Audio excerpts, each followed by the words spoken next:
Bonjour à tous et bienvenue pour ce nouveau webinaire. Je m'appelle Charles Joannick et je suis l'un des cofondateurs de LabVie. Au cours des 30 à 40 prochaines minutes, nous allons nous pencher sur une question assez centrale en R&D. Pourquoi les solutions logicielles classiques, comme les LIMS, sont-elles souvent insuffisantes pour faire de la recherche et du développement? Et surtout, à quoi peuvent ressembler des alternatives réellement adaptées à ces processus spécifiques d'exploration, d'expérimentation et de prise de décision en ce qui concerne l'innovation des matériaux? Une fois la présentation terminée, vous aurez la possibilité de poser des questions en live auxquelles je me ferai un plaisir de répondre. Et pour votre information, ce webinaire est actuellement enregistré et sera disponible en ligne à la demande dans quelques heures.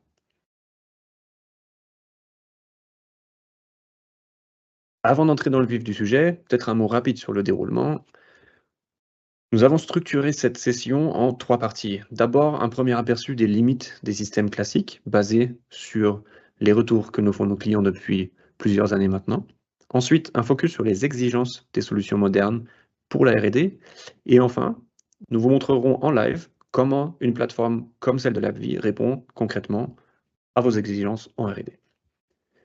Pour les personnes qui assistent à ce webinaire ou regardent cette vidéo pour la première fois et qui ne savent pas qui est LabVie, LabVie a pour mission d'accélérer l'innovation des matériaux pour une industrie qui façonne le monde de demain.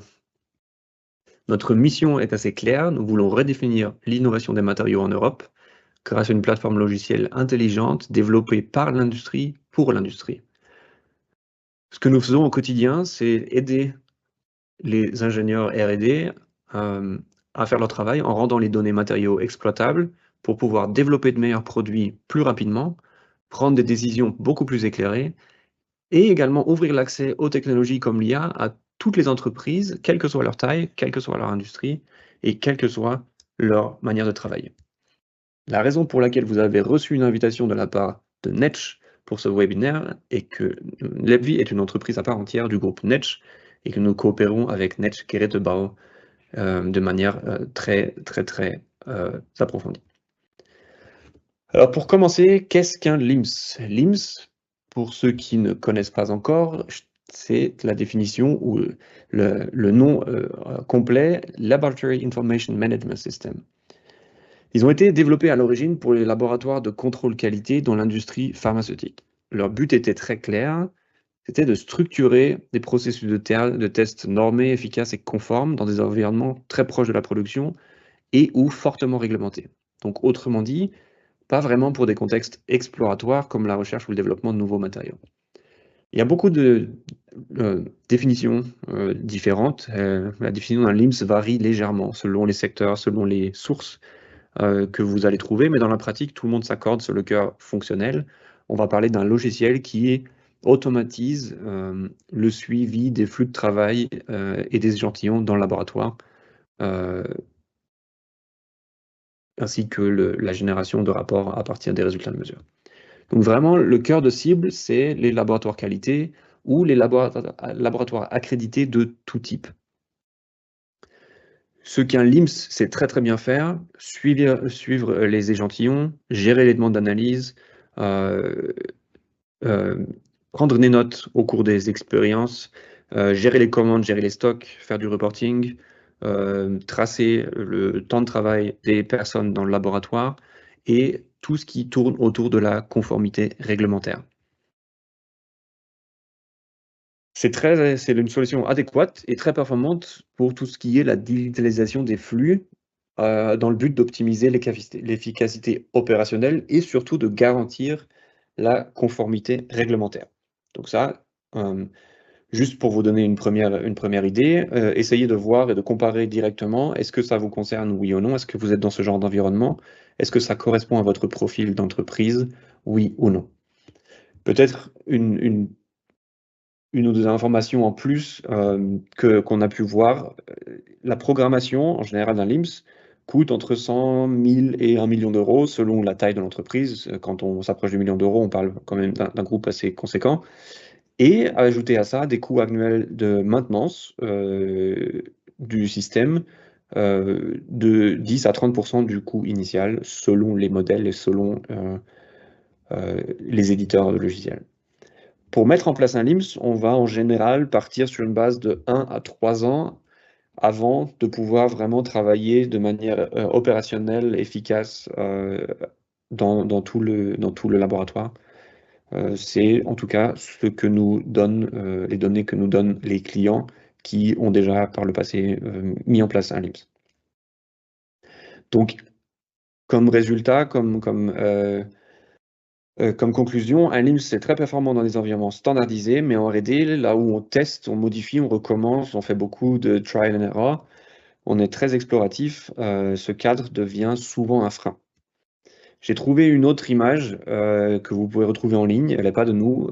Qu'est-ce qu'a fait un LIMS? Comme vous pouvez le voir, beaucoup de choses, plus ou moins tout ce qu'on peut imaginer. Et la question que je pose en général à nos clients qui nous parlent de LIMS, c'est, si je vous montre cette image de ces 12 modules potentiels, de combien avez-vous vraiment besoin dans votre quotidien R&D? Donc ça, c'est une question intéressante. Déjà, la première chose que vous pouvez prendre de ce webinaire, prenez cette image et essayez de faire une checklist et de dire, est-ce que j'ai besoin d'assurance qualité? Est-ce que j'ai besoin d'une gestion de l'inventaire? Est-ce que j'ai besoin de devis, facturation, etc., etc. Maintenant, le but de ce webinaire, c'est pas de dire qu'un LIMS ne fonctionne pas, que ce n'est pas une bonne solution. Comme je viens de le dire, c'est une solution adaptée dans certains cas, mais à mon avis, pas dans le cas R&D. Ce qu'on a fait, c'est que avant de partir sur les besoins et sur la démonstration de notre solution, on a essayé de faire un résumé de tous les clients qui avaient un LIMS ou qui cherchent un LIMS, avec qui on a parlé, et d'essayer en fait de consolider un petit peu ce qu'ils nous ont dit dessus. Alors pourquoi est-ce que les départements R&D, j'insiste sur les départements R&D, en général, dans notre cas, on va parler beaucoup d'industrie plastique, d'industrie de la chimie, de l'industrie des traitements de surface, des peintures, et d'autres comme le métal. Pourquoi est-ce que ces départements R&D, dans ces industries-là, ne veulent pas ou ne veulent plus de LIMS? C'est quoi les raisons les plus souvent évoquées par les équipes, par nos clients? Soit vraiment pour plus l'utiliser, le LIMS qui est en place, ou pour éventuellement le contourner délibérément. Donc on va parler ici de 6 arguments qui ne sont pas théoriques, mais 6 retours concrets, consolidés et résumés de nos clients. Le premier, les interfaces. Dans la pratique, beaucoup de choses passent encore par Microsoft Excel, malgré la présence d'un logiciel, malgré la présence d'un LIMS par exemple, parce qu'il manque en fait des interfaces qui sont fondamentales, surtout avec les appareils de mesure. Le résultat, des exports, des imports de données manuels avec tous les risques associés, que ce soit de la perte de temps, des erreurs de copier-coller, ce qui peut arriver, et aussi des incohérences de données ou des données incomplètes. La flexibilité, un gros sujet, les LIMS classiques sont conçus pour des plans de test standardisés, pas pour des systèmes de matériaux complexes et évolutifs au fur et à mesure du temps. C'est le côté exploratif dont je parlais tout à l'heure. Donc dès qu'il s'agit de relier différentes couches d'informations ou de propriétés fonctionnelles d'un matériau, ces outils atteignent en général très très vite leurs limites. Ensuite, l'exploitation des données. C'est souvent un point qui est encore sous-estimé, bien que la tendance se veut à l'exploitation des données de plus en plus répandue. L'objectif ne se limite pas à collecter des données, il faut aussi pouvoir les exploiter dans le processus de développement. Et beaucoup d'équipes R&D nous disent, les données, nous les avons, mais elles ne nous aident pas vraiment à décider. Pourquoi? Parce qu'elles ne sont ni contextualisées, ni vraiment utilisables, des fois même introuvables. Ensuite, le mot qui revient très souvent, c'est le mot héritage. C'est un mot un peu difficile parce que ça sonne un peu comme critique, mais ce retour vient vraiment de plusieurs clients, dont un des derniers clients, un des plus gros, une des plus grosses entreprises de traitement de surface, donc de coatings en Europe, qui a mis en place un LIMS il y a maintenant plus de 10 ans. Et le retour a été très clair, pour vous citer même les personnes de l'équipe R&D. On a 2 collègues qui se retrouvent dans le LIMS en tant que key user, tous les autres préfèrent envoyer des fichiers par Excel ou juste utiliser Excel, ne pas envoyer de données. Donc ça montre bien qu'on parle aussi d'un système coûteux, hein, on parle d'un système cher qui coûte plusieurs centaines de milliers d'euros en tout. C'est un système donc, qui est là, qui est coûteux, mais il n'est pas vraiment ancré dans la réalité du travail quotidien. Il fonctionne, mais en arrière-plan. Mais il continue de générer des frais au premier plan. Donc c'est un peu le souci que beaucoup de clients ont. Ensuite, la technologie, qui est forcément quelque chose de très important. Beaucoup de LIMS ont été implantés, mis en place il y a plus de 10 ans. Ils ont été modifiés depuis, régulièrement. Ils ont été adaptés à vos besoins. Mais dans les faits, le système reste construit sur des exigences d'il y a plus de 10 ans. Et donc l'interface, la logique, la structure des données, tout reflète encore la manière d'y penser.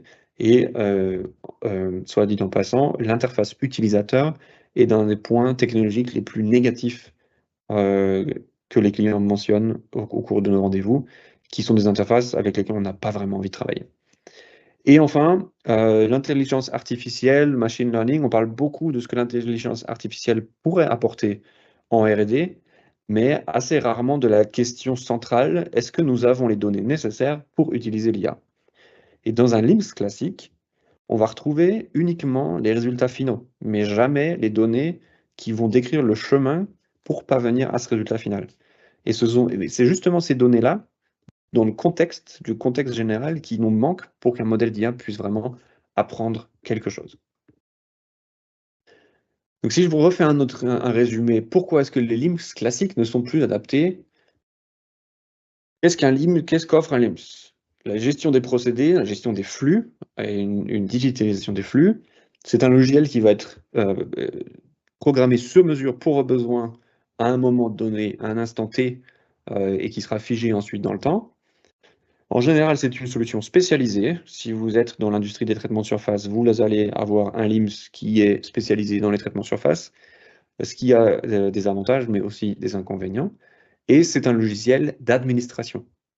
Pourquoi d'administration? La lettre M dans LIMS, c'est pour le mot management. Management, c'est l'administration de certaines tâches et des ressources. Et on a bien vu, on a décrit, je pense, assez clairement que ce n'est plus vraiment ce dont on a besoin au jour d'aujourd'hui en R&D. Ce dont vous avez besoin en R&D, c'est d'exploiter vos données, de les utiliser comme base décisionnelle pour optimiser, être plus efficace, mais aussi accélérer votre innovation.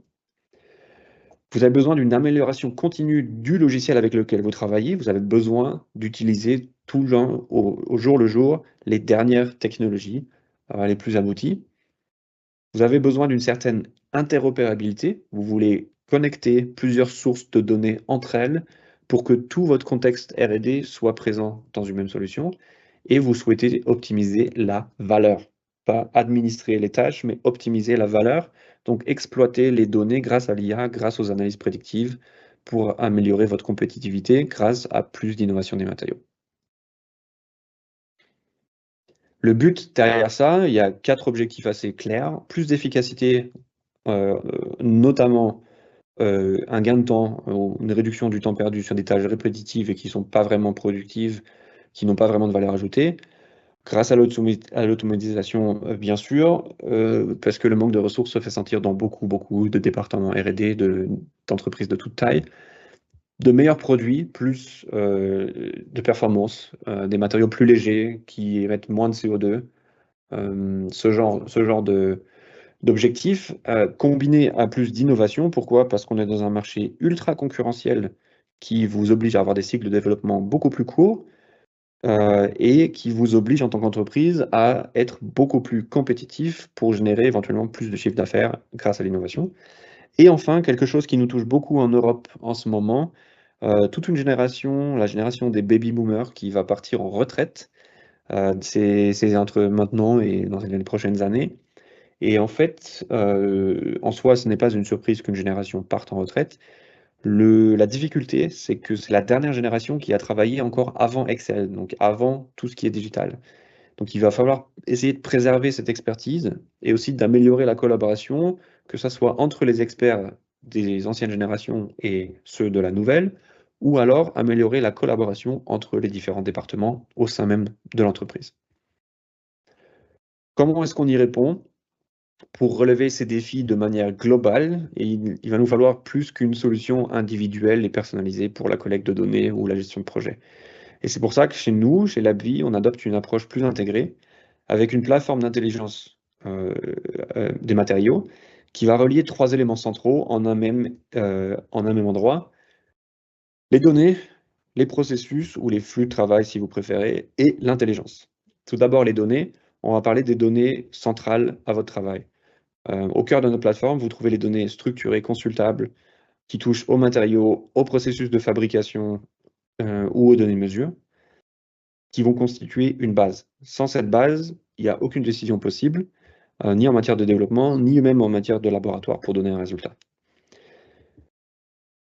Il va en résulter aussi un flux de travail qui soit cohérent, dans lequel toutes les parties prenantes peuvent s'appuyer aussi sur les mêmes informations. Donc, on va avoir une gestion des projets, une gestion des ressources dont j'ai besoin pour conduire mes projets de R&D et la gestion du laboratoire d'une manière plus globale, puisque le laboratoire est un outil à part entière en général du département R&D.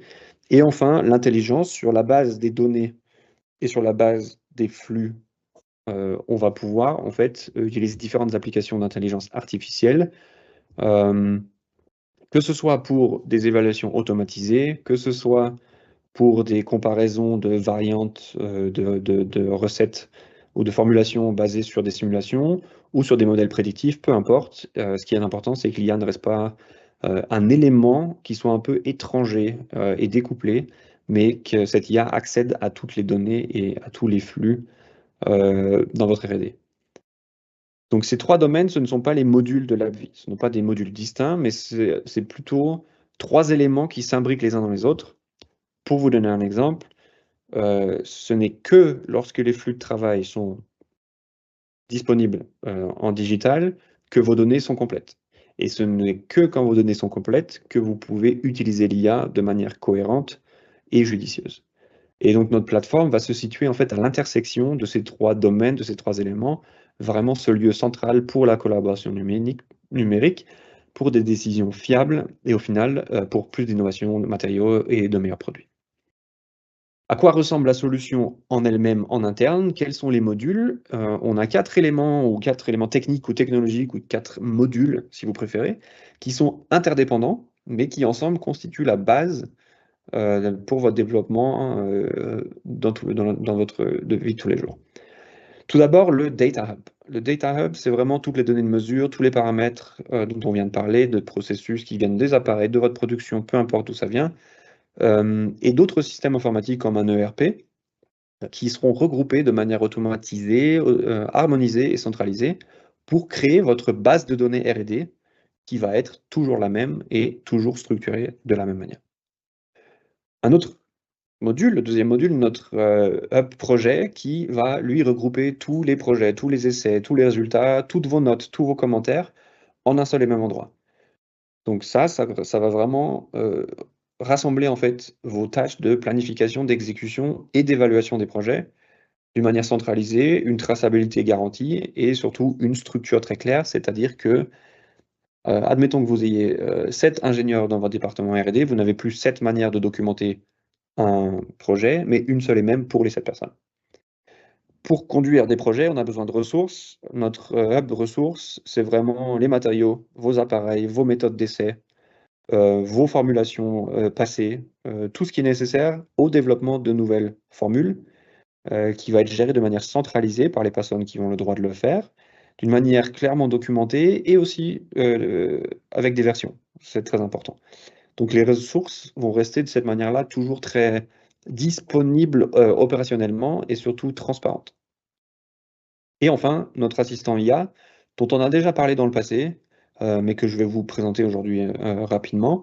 Sur la base de toutes ces données qui sont disponibles, sur la base de tous ces hubs, notre assistant va vous aider en fait dans vos tâches de tous les jours à rechercher des données, à évaluer des données, effectuer des calculs, visualiser vos résultats et même éventuellement répondre à des questions un peu plus complexes techniquement.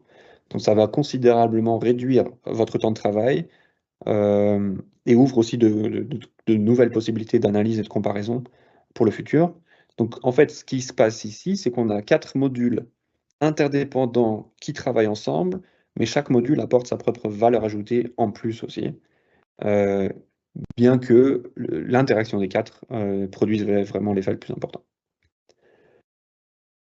Pour la 3e partie de ce webinaire, j'ai décidé plutôt que de vous montrer des diaporamas sur PowerPoint, de vous faire une petite démonstration en live de notre solution actuelle.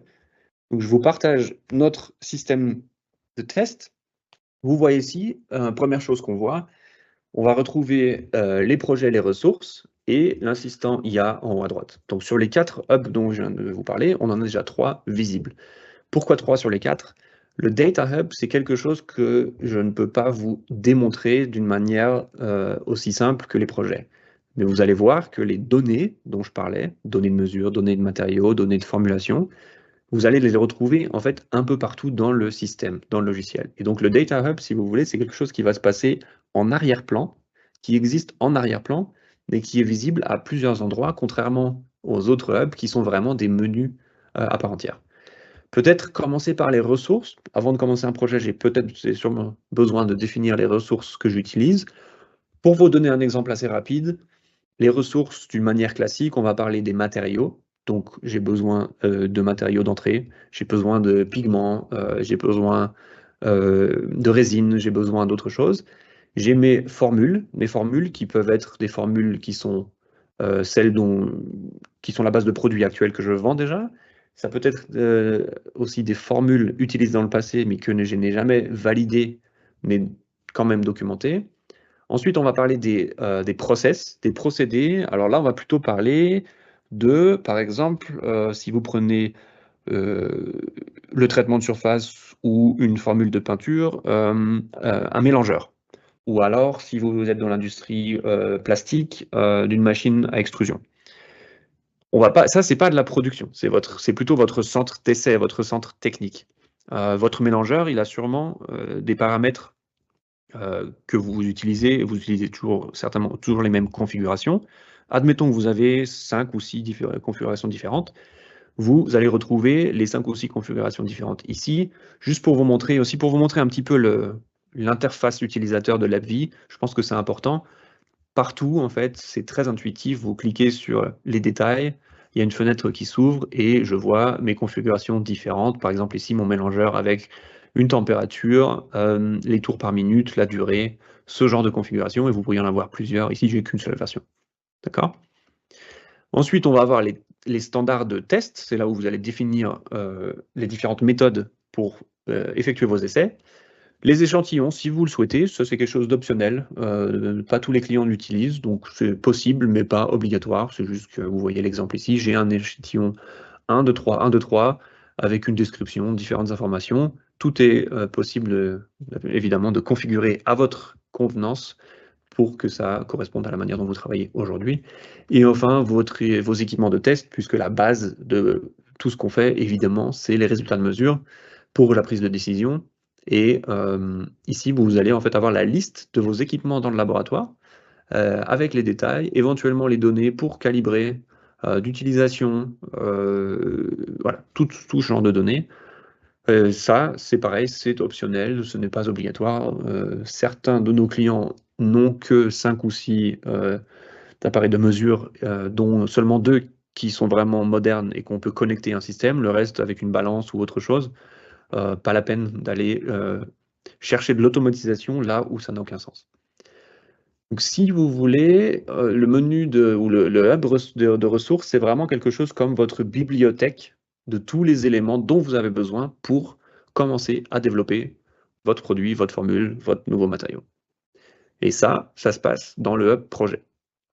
Les projets peuvent avoir un statut différent, parce que c'est un projet qui est planifié mais pas commencé, en cours de traitement, un projet qui est terminé, complété, et une recette validée, ou éventuellement exclu, archivé, donc non utilisable pour toutes les analyses futures, mais quand même documenté au cas où, pour des raisons d'audit ou pour des raisons de version, pour une révision dans le futur, et une reprise de ce projet. Je vais vous montrer un projet qui est terminé, puisque c'est là où on a le plus de données. Un projet, c'est assez simple, ça a des informations, ce qu'on appelle les métadonnées, donc une description. Vous pouvez avoir aussi, certains clients ont en dessous les informations concernant le budget, les informations concernant les personnes impliquées, ce genre de choses. Vous avez ensuite, si vous le voulez, vos tests que vous allez conduire, parce que vous faites toujours les mêmes mesures. Mais ça reste quelque chose qui est flexible. Et ensuite, si vous êtes dans le work mode, c'est le mode travail, comparé au mode planification qu'on avait avant. Vous allez voir, par exemple, que j'ai fait 3 expériences différentes. J'ai commencé avec une formule de départ que j'ai ensuite adaptée au fur et à mesure. Et pour chaque formule, si on pense en colonne, j'ai eu un processus de mélange. J'ai fait mes mesures avec des valeurs en hors tolérance ici pour ça, ce qui veut dire qu'il faut que je change ma formule. J'ai changé ma formule, j'ai toujours une valeur hors tolérance ici, et à la fin, j'arrive à une formule en haut qui est très différente, mais pour le même processus, en fait, qui est dans les tolérances que je voulais avoir. Juste pour vous donner une idée, ici, pour simplifier notre système de test, on a des données qui sont entrées à la main, mais évidemment, on peut importer des données de n'importe quel appareil de mesure automatiquement. C'est pas compliqué du tout à mettre en place. En tant qu'entreprise de software, on n'a bien sûr pas de laboratoire en nom propre, et c'est pour ça qu'on a simplifié les choses. Donc voilà, on a des éléments de collaboration en général qui s'ajoutent ici. Vous pouvez ajouter des commentaires sur les résultats de mesure. Vous pouvez commenter, taguer des personnes, un peu comme vous le faites dans Microsoft Teams. Ce genre d'outil est disponible, tout comme l'outil de reporting quand vous avez terminé un projet, bien sûr. Juste pour vous montrer quelque chose, j'ai montré les détails d'un projet, d'une ressource tout à l'heure. Juste pour vous montrer en fait comment nos wizards fonctionnent. Pour ceux qui utilisent Microsoft, vous connaissez toutes les fenêtres qui s'ouvrent quand vous installez un nouveau programme sur votre ordinateur.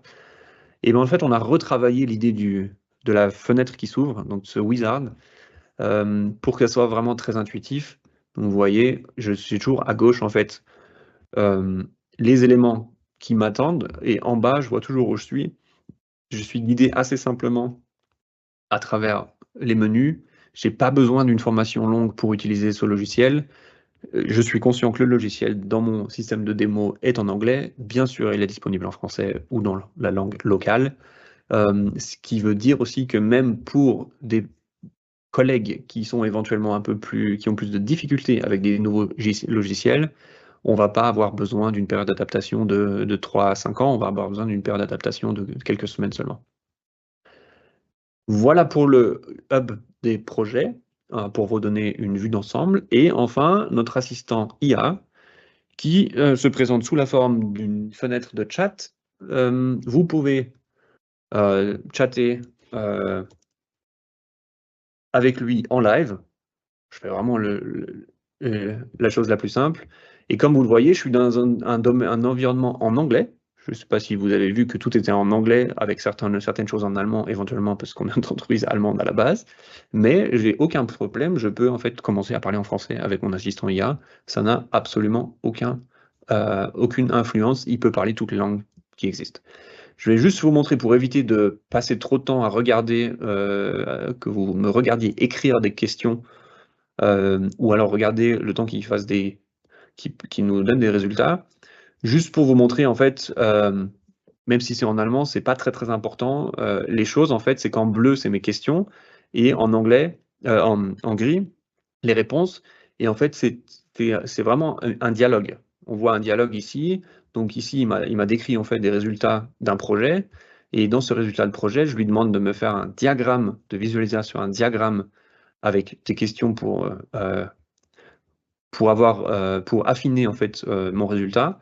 Et en quelques secondes, on va dire en moins d'une minute, j'ai ce diagramme avec les expériences 1 à 3 et une certaine propriété sur l'axe vertical, et une troisième propriété sur l'axe vertical de droite.